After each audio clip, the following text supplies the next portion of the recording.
Dok, saya lagi anxiety nih, lagi cemas. Apa bedanya lagi anxiety dengan anxiety disorder? Cek video ini yuk.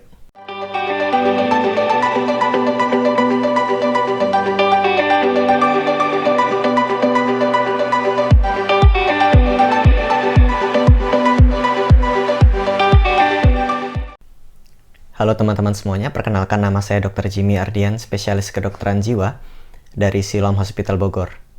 Hari ini kita akan bahas soal cemas dan gangguan cemas. Anxiety disorder seringkali dianggap sebagai hal yang sama gitu ya. Saya lagi anxiety nih gitu. Seakan itu adalah nama lain dari gangguan jiwa. Which is not. Anxiety kalau diterjemahkan ke dalam bahasa Indonesia adalah cemas. Anxiety disorder terjemahannya adalah gangguan cemas. Ini adalah dua makhluk yang berbeda. Mari kita bicarakan soal cemas dulu. Cemas adalah respon alamiah manusia yang wajar. Kenapa saya katakan wajar? Karena memang harus ada. Tujuannya adalah termasuk di dalamnya untuk mengetahui ancaman. Kita mampu untuk merencanakan masa depan, mengetahui ancaman yang ada di depan, memperkirakan, memprediksikan, lalu mampu memitigasi bencana gitu misalnya. Mampu membayangkan ini langkah terbaik dari skenario terburuk ini apa gitu. Dari konteks manusia, sebenarnya cemas ini punya manfaat. Misalnya ketika mau ujian, kita akan khawatir memikirkan yang di depan. Kita akan membayangkan bagaimana soal-soalnya. Kita akan membayangkan bagaimana kalau saya nggak bisa. Dan itu terjadi cepat sekali. Atau buat yang bekerja mungkin lagi mau presentasi atau mau buat report. Dan kecemasan itu muncul mendadak. Terutama ketika ada sosok atau figur yang menurut kita dapat memberikan ancaman, entah bos, orang tua kalau masih sekolah atau guru. Rasanya begitu mencemaskan. Hal ini jauh berbeda dengan gangguan cemas. Berbeda dalam hal apa? Yang pertama, dalam stresor. Cemas memiliki objek yang jelas. Ada hal yang dipikirkan, ada materi yang kita sedang renungkan. Pencetusnya ada besok mau ujian, atau saya baru melakukan kesalahan, bagaimana nanti, begitu misalnya ya. Gangguan cemas bisa jadi tidak. Contoh, ada beberapa jenis gangguan cemas. Ada social phobia, ada gangguan panik, ada gangguan cemas menyeluruh, begitu ya. Generalized anxiety disorder misalnya, itu nggak ada pencetusnya, nggak jelas. Free float, semua dicemaskan. Selesai satu topiknya sudah cemas yang lain dan nggak habis-habis. Terus menerus. Jadi berbeda sekali antara yang ada topiknya dengan yang nggak jelas topiknya. Atau gangguan panik misalnya. Tidak harus gangguan panik itu ada trigger. Bisa jadi nggak ada apa-apa, tapi rasanya seperti tercekik, nafas menjadi terengah-engah sangat cepat, badan tidak nyaman, berdebar, perut nggak enak, tangan kaki dingin, sulit fokus, serangan panik. Nggak jelas pencetusnya. Atau bahkan yang mungkin gangguan cemasnya sudah lama dan sudah menimbulkan gejala-gejala fisik. Rasanya kok kayak sakit jantung ya? Aduh, rasanya kok sesak ya? Aduh, kok GERD terus ya? Padahal makanan udah dijaga. Aduh, kok nggak bisa-bisa tidur ya? Gejala fisik mulai terus-menerus muncul. Sekalipun bahkan mungkin triggernya udah nggak ada. Stresornya udah nggak ada. Maka mungkin kita perlu pertimbangkan, jangan-jangan ini bukan kecemasan, ini gangguan cemas. Karena itu dua hal yang berbeda. Oke, kita baru bicara soal pencetus ya. Oh, ternyata beda. Oh, sorry, tambahin pencetus lagi. Pencetus dari fobik misalnya, fobia. Kalau hal yang cemas, yang kita cemaskan itu mungkin memang beralasan. mungkin itu memang beresiko. Sementara fobia tidak. Saya takut aja diliatin orang. Saya takut aja jadi pusat perhatian. Takutnya tuh sangat besar. Penyebabnya, saya tahu itu nggak bahaya. Tapi rasanya takut banget. Saya takut sama keluar rumah nanti kalau ada apa-apa. Sehingga saya nggak berani keluar rumah. Bahkan saya nggak berani pergi ke dokter. Karena takut keluar rumah, bukan karena COVID loh ya. Maksudnya fobia keluar rumah. Sebelum sesudah COVID sama aja, rasanya takut banget keluar rumah. Ketakutan yang tidak beralasan, yang intensitasnya begitu besar, triggernya nggak jelas, hati-hati ya. Atau mungkin triggernya jelas. Dulu saya pernah serangan panik di luar, sehingga saya menjadi takut keluar rumah. Kadang bisa juga terjadi bersamaan, antara serangan panik dan fobia yang lain. Yang hal ini memang perlu diklarifikasi atau diverifikasi kepada psikiater terdekat ya. Loh dok, berarti kecemasan, gangguan cemas itu, anxiety disorder itu nggak perlu ada trigger. Bisa jadi. Bisa jadi nggak perlu ada triggernya. Apalagi kalau ada triggernya. Tentu kecemasannya lebih mudah muncul ya.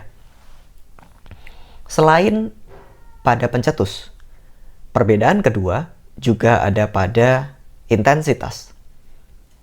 Pada kecemasan yang normal, intensitasnya masih dalam tahap yang bisa kita kendalikan.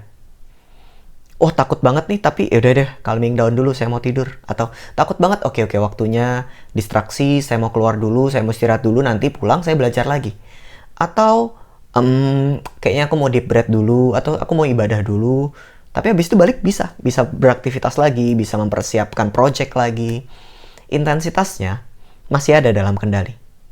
Sementara satunya, gangguan cemas, fobia. Fobia itu bukan takut biasa. Aku takut bicara depan umum. Semua orang takut bicara depan umum. Fobia nggak demikian. Intensitasnya begitu kuat sampai tidak mampu untuk misalnya bicara di depan umum. Misalnya bertemu dengan banyak orang. Misalnya menjadi pusat perhatian. Misalnya bahkan sekedar keluar rumah. Rasa takutnya begitu intens sampai aktivitas keseharian terganggu. Ini cluenya. Begitu intens sampai keseharian terganggu.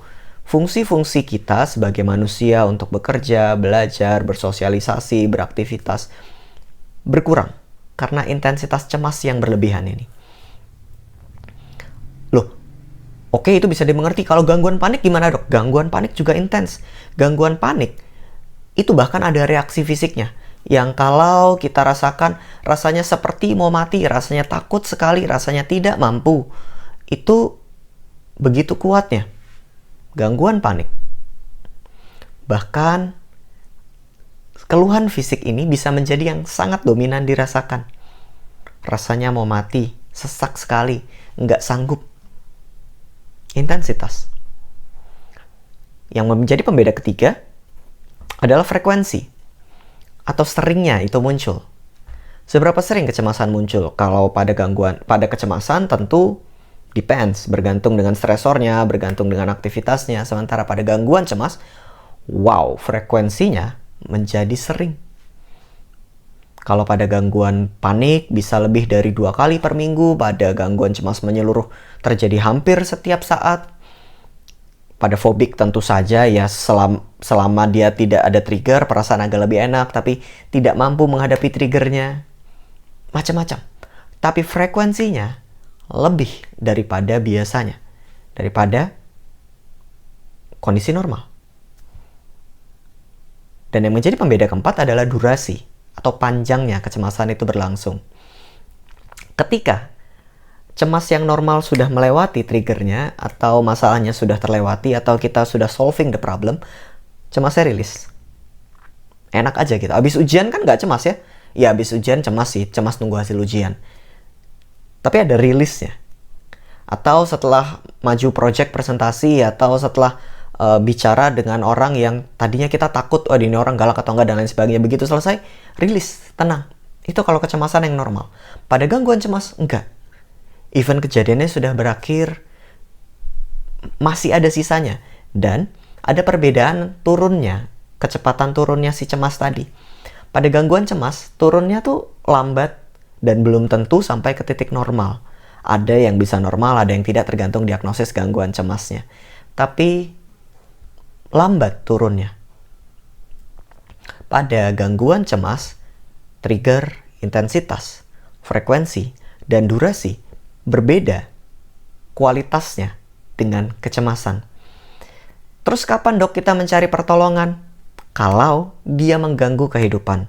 Faktanya, angka kejadian gangguan cemas itu lebih tinggi daripada depresi.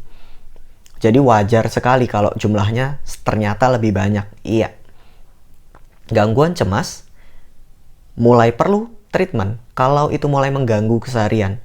Pekerjaan mulai terganggu, sekolah mulai terganggu, sosialisasi mulai terganggu. Ketika dia mulai menyentuh aspek-aspek kemanusiaan kita, fungsi kita, pada saat itu kita butuh pertolongan. Dok, apa harus pakai obat? Pada tahap-tahap tertentu, kita bisa melakukan konseling dan psikoterapi, latihan behavior, mindfulness, yoga, breathing exercise, sehingga kecemasan mereda. Tapi pada tahap tertentu, tidak. Ketika kecemasannya sudah begitu intens, ada gangguan saraf lainnya yang terjadi. Di otak memang ada perubahan sehingga respon kita berbeda ketimbang pada saat kita tidak mengalami gangguan cemas. Pengobatan tadi ditujukan untuk memperbaiki respon-respon di otak kita. Bukan sekedar minum obat penenang, bukan. Untuk memperbaiki respon otak, selanjutnya kita belajar cara baru untuk menghadapi kecemasan. Sehingga trigger selanjutnya tidak memunculkan gangguan cemas seperti sebelumnya. Harapannya kita menggunakan treatment pengobatan dan psikoterapi atau konseling tadi secara beriringan. Apakah minum obatnya selamanya? Enggak kok. Kita tetap ada waktunya menggunakan obatnya. Psikiater tidak bertujuan ngasih kamu obat untuk diminum selamanya, enggak. Lalu, ketika ada sensasi fisik, keluhan fisik, mungkin kalau sampai dokter penyakit dalam atau dokter umum yang meriksa kamu bilang, ini nggak ada apa-apa, atau dokter jantung, jantungmu baik-baik aja, pergilah ke psikiater, maka pergilah ke psikiater. Keluhan fisik tadi perlu diobati. Kalau enggak, ya dia akan ada di sana. Kita perlu untuk hidup lebih baik dan lebih sejahtera. Kamu perlu hidup juga kembali bahagia. Jadi beda ya antara cemas dan gangguan cemas. Semoga kita bisa membedakannya sehingga tidak mendramatisir situasi yang cemas kita besar-besarkan seakan gangguan cemas, atau gangguan cemas kita kecil-kecilkan seakan kecemasan. Dua hal yang berbeda. Kalau itu cemas, hadapi, let it go, biarkan stresornya kita lampaui. Kalau itu gangguan cemas, kita butuh cari treatment di sini. Yang besar, jangan dikecil-kecilkan. Yang kecil, jangan dibesar-besarkan. Bingung dok? Nggak apa-apa. Belajar dulu pelan-pelan. Kalau masih bingung, boleh kok tanyakan ke psikolog terdekat atau psikiater terdekat jika kamu merasa mulai mengganggu kehidupanmu. Demikian dari saya, Dr. Jimmy Ardian, spesialis kedokteran jiwa. Semoga kita bisa pelan-pelan kenal soal cemas dan gangguan cemas. Terima kasih.